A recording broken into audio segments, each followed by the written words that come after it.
दोस्तों आज के इस वीडियो में हम आईटी के बारे में 8 ऐसे मिथ्स के बारे में बात करेंगे जो शायद आपको नहीं पता होगा। सबसे पहला जो मिथ है वो है जॉब सेफ्टी को लेके। आप में से बहुत लोग ऐसा सोचते होंगे कि आईटी में ऐसी कौन सी जॉब है जो कि 100% सिक्योर हो या सेफ हो। तो टू बी ट्रू गाइस, ऐसी कोई भी जॉब नहीं है आईटी में जो कि 100% सिक्योर है। किसी भी जॉब पे ले ऑफ या फायरिंग हो सकती है। अगर आपको सिक्योर रखना है अपने आप को, लाइक आईटी में ही नहीं, कोई भी ऐसी जॉब नहीं है जो कि 100% सिक्योर हो। तो लेकिन आईटी में अगर आपको सिक्योर रखना है तो upgrade your skill, be humble, be trustworthy. अपने स्किल को टाइम से अपग्रेड करो। कितने टाइम में? एवरी 5-10 ईयर्स में आप देखो कि आप जो भी रोल पे काम कर रहे हो उस चीज में क्या न्यू चीजें आई हैं, चीजें ग्लोबली कैसे चल रही हैं। So if you upgrade yourself, if you are a humble person, if you are trustworthy, तो आप लॉन्ग टाइम पे आपको सिक्योरिटी देखने की जरूरत नहीं पड़ेगी। आप अपने आप में ही एक बहुत अच्छा एसेट होगी किसी भी कंपनी के लिए। कोई भी कंपनी चाहेगी कि आप उनके साथ काम करो। सो गाइस, जो सेकंड मिथ है वो है वर्क लाइफ बैलेंस। बहुत लोगों को ऐसा लगता है कि आईटी में वर्क लाइफ बैलेंस काफी अच्छा रहता है, काफी अच्छा इन्वायरमेंट रहता है, बट ये डिपेंड करता है दो चीजों के ऊपर। एक, जो मैनेजर के अंडर आप काम कर रहे हो। दूसरा, आप कैसे टाइम को और कैसे अपने टास्क को मैनेज कर रहे हो। अगर आप अपने टाइम को और टास्क को मैनेज नहीं कर पा रहे हैं तो आपको उसी काम में 8 घंटे लग सकते हैं, आपको ज्यादा टाइम लग सकते हैं। आपको टाइम मैनेजमेंट और टास्क मैनेजमेंट नहीं आता है तो। दूसरा, आपके मैनेजर के ऊपर भी डिपेंड करता है। अगर आप चीजों को टाइम पे कंप्लीट कर रहे हो बट आपको बहुत सारा टास्क मिल रहा है, फिर भी आप चीजों को मतलब कितना भी कंप्लीट कर लो कभी भी पूरी नहीं होंगी। सेकंड पॉइंट है गाइस, एक्सपीरियंस को लेके बहुत सारे फ्रेशर्स को ऐसा लगता है कि आईटी इंडस्ट्री में काम करने के लिए मिनिमम 1 या 2 ईयर का एक्सपीरियंस चाहिए। क्योंकि आप लिंक्डइन पे कोई भी पोस्ट ओपन करते हो वहाँ पे आपको ऐसा दिखता होगा मिनिमम 6 मंथ्स, 1 ईयर या 2 ईयर का एक्सपीरियंस चाहिए। तो गाइस, वो वैकेंसी जो रहती है वो आपके लिए नहीं रहती है, वो एक्चुअल में 1 या 2 ईयर एक्सपीरियंस वालों के लिए रहती है। अब जब भी आप एज अ फ्रेशर इंटरनेट पे देखते हो तो आपको लगता है कि ये वैकेंसी मेरे लिए ही है। उसका रीजन ये है गाइस, जब भी एक फ्रेशर की वैकेंसी निकलती है तो फ्रेशर जो कैंडिडेट होता है वो हमेशा इमीडिएट ज्वाइनिंग के लिए और इमीडिएट इंटरव्यू के लिए अवेलेबल रहता है। जैसे ही समझो आज पोस्ट एक रिलीज हुआ किसी प्लेटफॉर्म पे, ओके, फ्रेशर्स की वैकेंसी के लिए, तो क्विकली फ्रेशर्स अप्लाई करते हैं, क्विकली इंटरव्यू भी होते हैं और मोस्टली फ्रेशर्स ज्वाइनिंग के लिए रेडी हो जाते हैं। वो ज़्यादा उसमें प्रॉब्लम क्रिएट नहीं करते। एक्सपीरियंस के मामले में क्या होता है, वो जो बंदे होते हैं वो ऑलरेडी काम कर रहे होते हैं। आपको पता है आज के टाइम पे आईटी इंडस्ट्री में 2 मंथ्स 3 मंथ्स का मिनिमम नोटिस पीरियड है। यानी वो बंदे अगर सेलेक्ट भी हो जाते उस पोजीशन के लिए जो वैकेंसी निकली है तो तुरंत ज्वाइन नहीं करने वाले। तो वो जो पोस्ट होगी ना मिनिमम 1, 2 या 3 मंथ्स के लिए मार्केट में सर्कुलेट होती रहेगी जब तक वो कैंडिडेट ज्वाइन नहीं कर लेता। फ्रेशर के कैंडिडेट तुरंत ज्वाइन कर लेते हो, पोस्ट तुरंत डाउन हो जाती है। एक्सपीरियंस के मामले में वो सर्कुलेट होती रहती है मार्केट में क्योंकि कैंडिडेट तुरंत ज्वाइन नहीं कर सकते। तो इसलिए जब भी आप देखते हो तो आपको सारी वैकेंसीज मोस्टली फ्रेशर की जगह एक्सपीरियंस की दिखती है। एंड गाइस, जो नेक्स्ट मिथ है वो है डिफिकल्टी को लेके। आप में से बहुत सारे लोगों को ऐसा लगता होगा प्रोग्रामिंग कितनी डिफिकल्ट चीज है, ये मुझसे नहीं हो रही है, मुझसे नहीं आ रहा। बट एक्चुअल में गाइस प्रॉब्लम ये है कि शायद आपको किसी ने प्रोग्रामिंग अच्छे से सिखाया नहीं, लॉजिक नहीं बताया, या जहाँ से आप खुद से सीख रहे हो तो शायद आपको लॉजिक क्लियर नहीं हो रहा, या मल्टीपल प्लेटफॉर्म्स पे आप जंप कर रहे हो क्योंकि आपको प्रॉपर रोड मैप नहीं पता, गाइडेंस नहीं पता। तो guys, programming is the most easiest thing to learn और आपको इससे ग्लोबल एक्सपोजर भी मिलता है। मतलब एक बार आप जब प्रोग्रामिंग समझ जाते हो ना तो आपको चीज़ों को अलग वे से देखते हो। तो बहुत ही ईजी चीज़ है बट आपको उसकी लॉजिक क्लियर होनी चाहिए। इंस्टेड ऑफ उसको रटने की जगह उसको समझने का ट्राई करो, उसको सीखने का ट्राई करो। प्रोग्रामिंग इज नथिंग बट ये एक लैंग्वेज है, आप सॉफ्टवेयर से कम्युनिकेट करते हो और अपना काम कराते हो। एवरी लाइन और every word you are writing in the coding window, okay, coding window या एडिटर विंडो में एक एक जो कोड लिखते हो उसका मतलब something you are telling to the software. आप कुछ ना कुछ कम्युनिकेट कर रहे हो या कुछ ना कुछ काम कराना चाहते हो। तो आप उस वे से सीखो कि मैं जो लिख रहा हूँ उसका क्या इम्पैक्ट पड़ रहा है, मैं इसको क्यों लिख रहा हूँ। इंस्टेड ऑफ उसको रटने की जगह उसका लॉजिक अंडरस्टैंड करो। एक बार समझना सीख गए, प्रोग्रामिंग आपके लिए बहुत ईजी हो जाएगी। उसे डीबग करना भी, रेक्टिफाई करना भी, अगर कोई प्रॉब्लम आ रही है तो भी बहुत ईजी हो जाएगी। एंड गाइस, नेक्स्ट मिथ है वो है सैलरी को लेके। बहुत सारे लोगों को ऐसा लगता होगा कि 1 साल बाद या 2 साल बाद, 3 साल बाद आईटी में मेरी सैलरी इतनी हो जाएगी और इतनी ज़्यादा ग्रोथ हो जाएगी। तो गाइस, टू बी ट्रू वो करेक्ट है,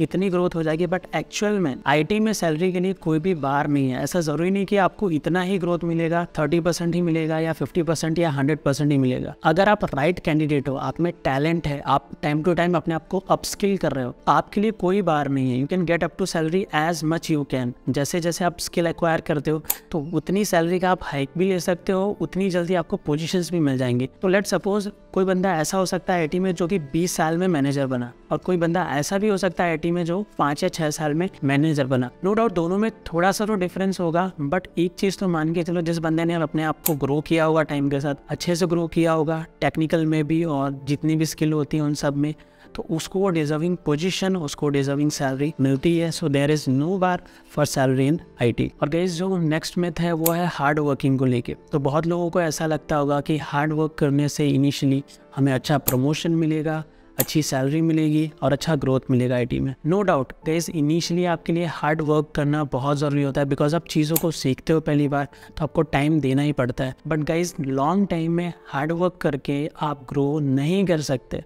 बिकॉज अगर आपको लाइफ टाइम खुद ही काम करना है तो फिर आपको मुश्किल हो जाएगी, फिर आप ग्रो नहीं कर पाओगे। अगर आपको ग्रो करना है तो you should learn some other skills as well, like people management, team work. Okay, कैसे आप टीम के साथ काम कर सको, कैसे आप कम्युनिकेट कर सको टीम को, ये चीज़ें भी आपको टाइम के साथ आनी चाहिए, बिकॉज आगे जाके आपको टीम के साथ काम करना होगा, टीम के लिए काम करना होगा और टीम के साथ काम करना होगा और टीम से काम करवाना होगा। तो you should learn this skills as well. तो पीपल मैनेजमेंट स्किल बहुत ज़रूरी है लॉन्ग टाइम में। तो hard work plus smart work और प्लस ये सारे स्किल्स जो मैंने बताए लॉन्ग टाइम में, इनसे आपको काफ़ी हेल्प मिलेगी, ना कि सिर्फ हार्ड वर्क से। और गाइस जो नेक्स्ट मिथ है, बहुत सारे लोगों को ऐसा लगता है कि हमें मल्टीपल प्रोग्रामिंग लैंग्वेजेस आनी चाहिए। जैसे आप कहीं भी कोई भी इंस्टीट्यूट में जाते होगे तो डेटा साइंस या फुल स्टैक ऐसे बहुत सारे कोर्स आते हैं, उसमें आपको 3-4 लैंग्वेजेस, 3-4 सॉफ्टवेयर करने के लिए बोला जाता है। बट एक्चुअल में रियलिटी नहीं है। इंडस्ट्री में आपको ये पता होना चाहिए काम करने के लिए कि पहली चीज़ आपको क्लियर होना चाहिए कि मुझे किस रोल पे काम करना है, उस रोल पे क्या स्किल रिक्वायर है, क्या इंडस्ट्री स्किल रिक्वायर है उस रोल के लिए और क्या सॉफ्टवेयर स्किल रिक्वायर है। लेट सपोज एक जॉब रोल की बात करते, क्लिनिकल साइंस प्रोग्रामर या स्टैटिस्टिकल प्रोग्रामर। उस जॉब रोल के लिए आज के टाइम पे एक सॉफ्टवेयर स्किल की रिक्वायरमेंट है, वो है SAS। तो अगर SAS का नॉलेज है आपको तो आप उस जॉब को कर सकते हो along with the industry skill. तो ऐसे बहुत सारे रोल हैं जिसमें आपको 1 या 2 ही सॉफ्टवेयर की या एक ही सॉफ्टवेयर पे आप काफ़ी अच्छा ग्रोथ ले सकते हो, काफ़ी अच्छा पे ले सकते हो।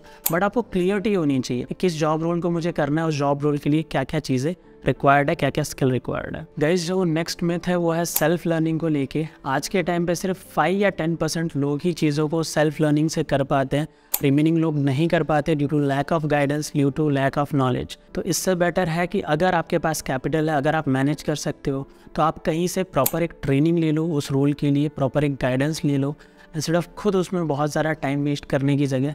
बिकॉज अगर आप ओवरऑल एक रेशियो निकालोगे तो आउट ऑफ 100% सिर्फ 5% ऐसे लोग ही हो पाते हैं जो सेल्फ चीज़ों को कर पाते हैं।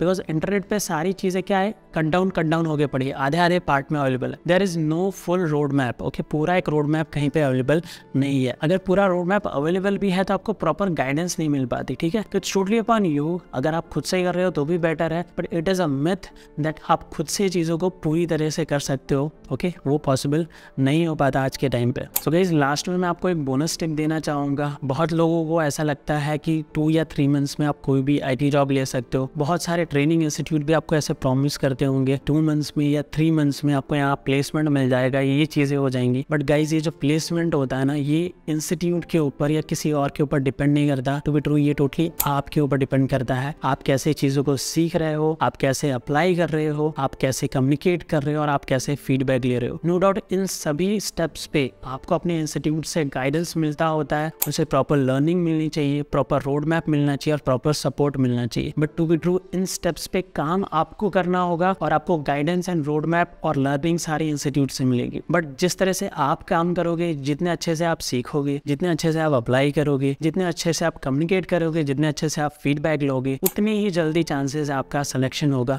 और लास्ट पॉइंट एक और चीज़ ऐड होता है, इकोनॉमिक साइकिल। ठीक है, तो इकोनॉमिक साइकिल के ऊपर भी डिपेंड करता है कि आपका सिलेक्शन कब होगा, 2 मंथ्स में, 3 मंथ्स में, 6 मंथ्स में या 8 मंथ्स में। तो ये सारे फैक्टर्स होते हैं, उनसे वेरी करता है कि कितना टाइम लग सकता है जिस दिन से आप सीखना शुरू करते हो उस दिन से जॉब लगने तक का। एंड मेरे हिसाब से ऑन एन एवरेज किसी भी केस में 8 मंथ्स के टाइम पे you can get a job easily, अगर आप प्रॉपर इफर्ट लगा रहे हो, सारे पॉइंट्स जो मैंने बोले आप उस पर काम कर रहे हो। तो आशा करता हूँ दोस्तों इस वीडियो से कुछ ना कुछ सीखने मिला हो। तो चैनल को सब्सक्राइब जरूर करना और वीडियो को लाइक ज़रूर करना। और कोई क्वेश्चन हो तो मुझे कमेंट में पूछ सकते हो। तो मिलते हैं अगली वीडियो में, तब तक के लिए बाय बाय दोस्तों।